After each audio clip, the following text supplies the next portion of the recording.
purpose. There's an intelligence that is a part of everything and everyone, and all of us are connected to it. And too many of us are afraid to listen to that music and march to it. You out there, I know you have a book you wanted to write. I know there's a composition you wanted to compose. I know there's a song you want to sing someplace. Maybe you want to raise horses out in Montana. Or maybe you want to open up an ice cream shop on Cape Cod. Who knows what it may be. Maybe you just want to travel and see the world. Maybe you want to go into a relationship with someone but you've been afraid to, but your heart says it's the right thing to do. All of us feel something. And in Leo Tolstoy's famous novel, The Death of Ivan Ilyich, he asks this question that would be terrifying to me. He says, as he has his accountant from Moscow lying on his deathbed, contemplating the horror of this question, what if my whole life has been wrong? I've known what my music is. It's playing right now. As I stand here in front of you with these cameras and in this place, and as I sit down and write my books and tell the world what I know are my truths, I feel always completely on purpose and fulfilled. And no time will I ever come to the end of my life and say, what if my whole life has been wrong? Whoever you are, whatever that music is, however distant it may sound, however strange, however weird others may interpret it to be, don't get to the end of your life and know that you're going to leave and not have it played yet. Don't die with your music still in you. It's the message of the greatest teachers who've ever walked among us. It's the message I give to you today as one of the principles for success and peace in your life.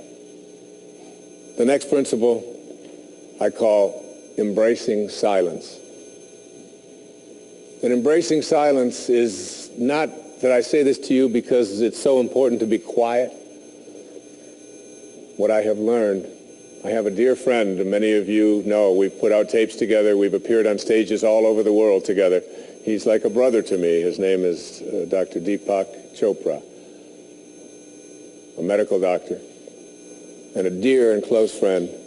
And whenever anything is going on in my family, if I'm having a problem with one of my children or in my own life, and if I call him up and I'll say, Deepak, or his wife Rita, I'll say, Deepak, what do you think I should do? He always has the same answer, meditate. I'll say, yes, Deepak, I understand meditate, but I said, what do you think? He said, Wayne, go deep inside and meditate. Always meditate. I'll say, will you put Rita on? Wayne, meditate. I say, all right. And you know, I've learned a lot in meditation. But what I know most about getting quiet and getting peaceful is this, that there's only one power in the universe, and it doesn't matter what you call it. You can call it soul, spirit, consciousness, God. You can call it Louise. You can call it anything that you want. But as Alan Watts said, you can't get wet from the word water. It's not what we call something that gives it its substance. And this one power, this one force that flows through everything and allows everything to be is indivisible. You can't cut it in half. You can't divide it. It's one. It's knowing the one. And everything in your life is almost always given a division. Male, female, young, old, tall, short, black, white, good, bad, up, down. These are all dichotomies. These are all these splits that we all have in our lives. The whole physical world that we live in and are immersed in, it's always immersed in this division. I used to teach a course at St. John's University in New York, and I used to tell my students when I was trying to teach this principle, anybody who can come to class and bring with them a magnet that only has a North Pole, I'll give you an A in the course. You don't ever have to attend another class. And no matter how thin they would slice that magnet, there was always the South Pole, because the physical world is made up of dichotomies. But we have to learn to fuse the dichotomies. And in fusing the dichotomies and blending the one, that's what silence does for us. That's why embracing silence is so powerful. Because no matter how many times you cut silence in half, it's like zero. You still only get silence. In Zen, they say it's the space between the bars that holds the tiger. And it's the silence between the notes that makes the music. These words that are coming out of my mouth right now come out of the silence. And finding that silence and embracing it means that you go to the place within you that you cannot divide. Just like you can't divide the source, the one, the spirit. You can't divide that either. It's only one. So when you go into your silence and you begin to practice meditation and you begin to make this a part of your life and embrace silence, what you discover is this is where you'll come to know your source. You'll make conscious contact with your source. I can't tell you how many people that have come to me who have suffered from serious illnesses, who've been given diagnoses that it's terminal and that you can't do it, who have gone out to the wilderness and have decided that I am going to commune with nature. And the transcendentalists, Thoreau and Emerson, they believed that nature was our source and that we were all products of nature. And if you can get back to your source, if you can get back to that feeling of being with spirit, that's where healing can take place. And I've had wonderful stories of people who've told me that it was when I began to embrace that silence that I began to feel more connected to my source. Embrace silence because it's a way to come to know God, to know your source. Both are indivisible. And the only experience you can have in your daily life that even comes close to a spiritual awakening is silence.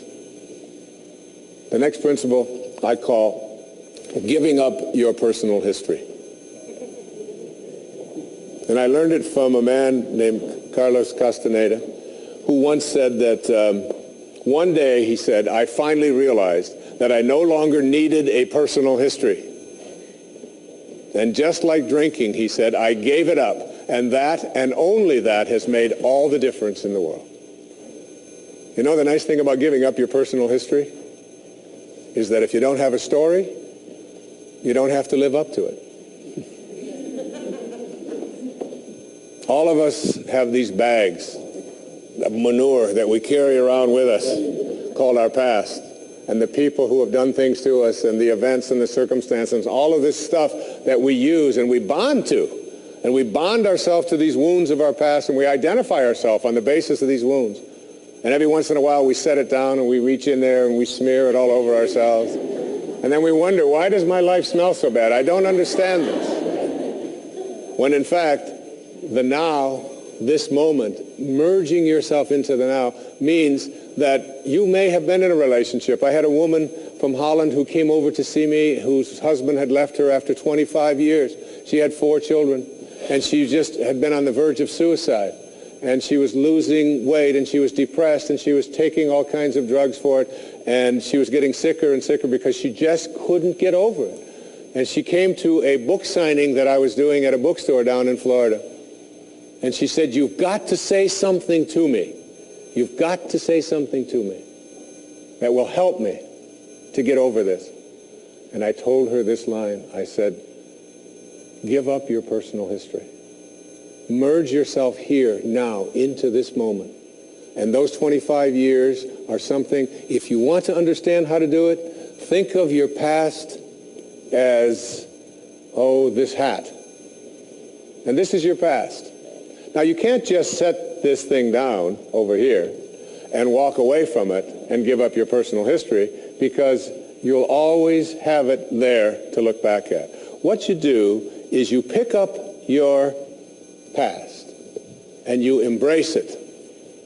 You understand it, you accept it as I had to go through these things that I had to go through in order for me to get to this place today. And the evidence for that is that I did. You don't need any more evidence. You did. And then you toss it. You toss it. You embrace it and you toss it. and you merge into the now by giving up your attachment. And some of you have heard me use the metaphor of the wake. Alan Watts talked about the wake is not what drives the boat. The wake is just a trail that is left behind. That's all it is. And so is the wake of your life.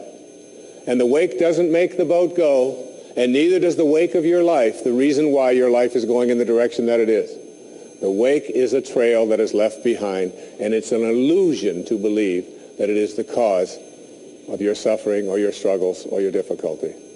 Give it up. Let it go. Embrace it, understand it, get help doing that if you must, and then move into the now. The next principle I call, it's from a line of Albert Einstein. He said, you can't solve a problem with the same mind that created it. In order to work at solving these things called problems in your life, you have to change your mind. It is your mind where they live. It is your mind that created them. There is where you experience them. They're all illusions. You must change your mind. Literally rewrite your agreement with reality. One of the things I had said earlier is that one of the most difficult things to do in the world is to admit that you were wrong. Admitting that you were wrong is nothing more than saying, I have been making choices with my mind that have created things in my life that are not working. And I no longer intend to continue making those choices. I was wrong. You don't have to make a declaration of it. You don't have to go out and feel guilty about it. You just simply say, it didn't work. The relationship that I was in before, I behaved in these ways. I didn't realize that it wasn't working for me. Now I do, and this is where I choose to be now. The secret of a successful relationship is, to me, understanding that you put your attention and your energy in a person on what you love rather than what you don't love. Robert Frost said it so beautifully. We love the things we love for what they are. For what they are. Not for what they ought to be, not for what they used to be, but for what they are. So when you look into the eyes of a person you're in a relationship with, whether it's your children, you catch them doing things right as much as you possibly can. That's oftentimes takes a lot of hunting, but you'll find it. And when you think that my relationship isn't working, remember, it's in my mind. What am I thinking about that person? And if I could just change my mind and put my thoughts on what I love about this person and keep them there, that makes the relationship flourish. And there are people who go through their entire relationship history with no anger, no hatred, no bitterness, and only love. The next principle is, I call it treating yourself as if you already were what you would like to become. In other words, you get out in front of your life and you see yourself as having already what you know you'd like to have and deserve to have. My children know how to do this perfectly. I have a daughter who wanted a prom dress, and the prom dress was way outside the budget that I thought a prom dress should be. Well, I thought a prom dress shouldn't cost over $20, so I do have a problem, right? But I upped it to somewhere around $250. I don't know how much, whatever. To me, it was still more than I paid for my first house, okay? But at any rate, she called and said, Dad, this is the only prom dress I could wear. I've got to wear this prom dress. If I don't wear this prom dress, it's just on and on and on with this wonderful. You know, I saw a wonderful book about how to raise teenage daughters. The title of it is Get Out of My Life, but first drive me and Cheryl to the mall. All right, that's the actual title. It's a good book. And so I told Serena, I said, it's just beyond the budget. I've got a certain amount of money that I'm willing to put for it. And she said, but I've already seen myself wearing it. I've already tried it on. I have a picture of myself in the dress in my living room, and I've already showed it to the guy who was taking me to the prom. I mean, it was this whole thing about, and she already saw herself in it. I said, well, if you see yourself in it, then you're going to have to also see yourself as earning the difference between what I'm willing to pay. And she drew up a contract. She went onto the computer, and on the background of the computer, you know, where they have these little background things they put on, there was 500 pictures of the dress, all right? And she signed a contract and said, I'll babysit, I'll do this, I'll do that, and I will pay the dividends. And she did. And she wore the dress because she understood that you treat yourself as if you already are what you'd like to become. There's a genius in you. You have to treat yourself as if you already were that genius. There's something you're completely capable of. See yourself as already there. Then you'll act upon those thoughts because the ancestor to every action, said Emerson, is a thought. The next principle is called treasuring your divinity. Treasuring your divinity. There's a wonderful observation that I saw from Emerson in Self-Reliance. It's about trusting your divinity, knowing that you are connected to your source, knowing that you are a divine creation and that there are no accidents. He said, a man should learn to detect and watch that gleam of light which flashes across his mind from within, more than the luster of the firmament of bards and sages. Yet he dismisses without notice his own thought because it's his own. In every work of genius, we recognize our own rejected thoughts. They come back to us with a certain alienated majesty. We often reject our thoughts, and we see the things that we think of as grand and as genius, and we reject them because they're our own. Treasuring our divinity instead of being terrified of it. Knowing that I am always connected to my source. There is no way that I cannot, because it is in you, and I am in you, and you are in me, and you can never be separated from it. There is no place that this source is not. It grows everybody's fingernails. It beats everybody's hearts. It digests everybody's foods. It opens all the flowers, and you're always connected to it. And finally, the last principle I call wisdom is avoiding all thoughts which weaken you. You know, every thought has an energy, just like everything else in the universe. And if you have a thought of shame, it will weaken your muscles. And what is your heart but a muscle?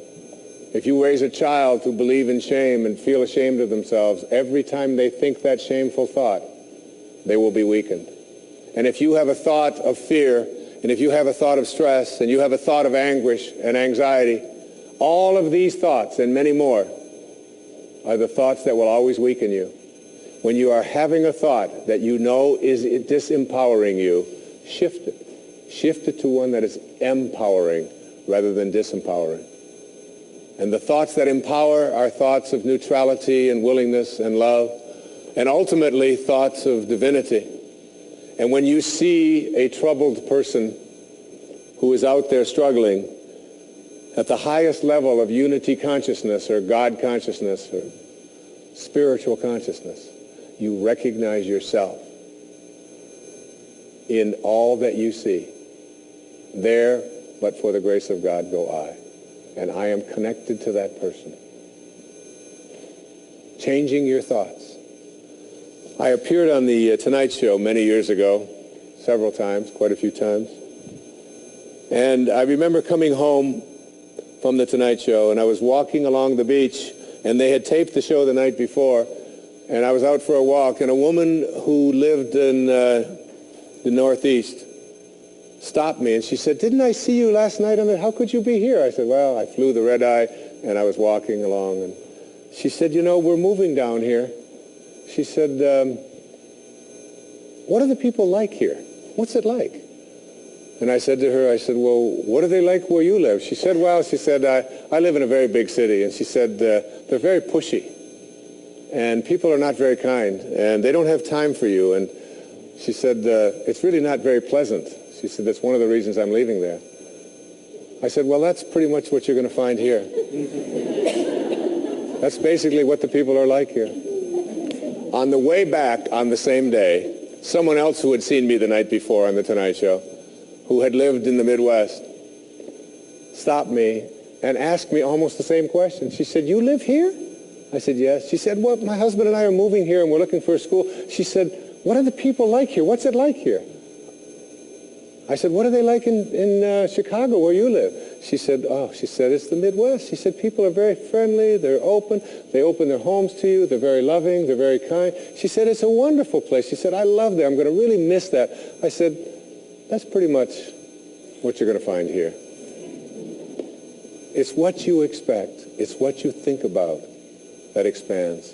It's what Emerson taught us. The ancestor to every action is a thought. Change your thoughts, and you change your world. Change your expectations, and you change around what you begin to manifest and see showing up in your life.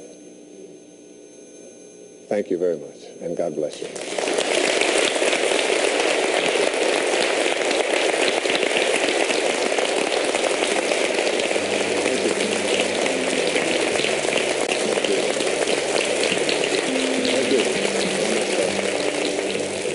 Coming up next, a special bonus segment. Dr. Dyer shares more teachings and stories about success and inner peace.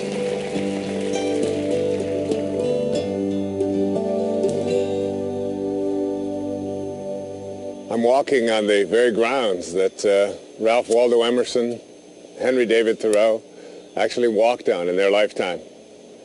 And one of the most important things that Emerson said to all of us is that the whole course of things is to teach us faith. And teaching us faith isn't really about teaching us religion as much as it's teaching us faith in ourselves, a belief that we are connected to something that is greater and grander than all of us, and that which we are connected to is divine, that we are all divine beings, and that each and every one of us ought to really consider very strongly treating ourselves that way at all times in our lives, recognizing the importance of our own thoughts, reminding ourselves that what we think about is what expands into our lives, and that our thoughts are the most powerful force that we have. They're our connection to eternity, so that each and every one of us should be remembering what Emerson and Thoreau and Louisa May Alcott and so many of those people who lived right here wrote about and talked about and encouraged us to form a transcendent view of ourselves and of our world. One of my very favorite words that was invented by a man who was a great teacher of mine, his name was Carl Jung. He called it synchronicity. And it's a term that reflects sort of a place where you can get to in your life where you can have a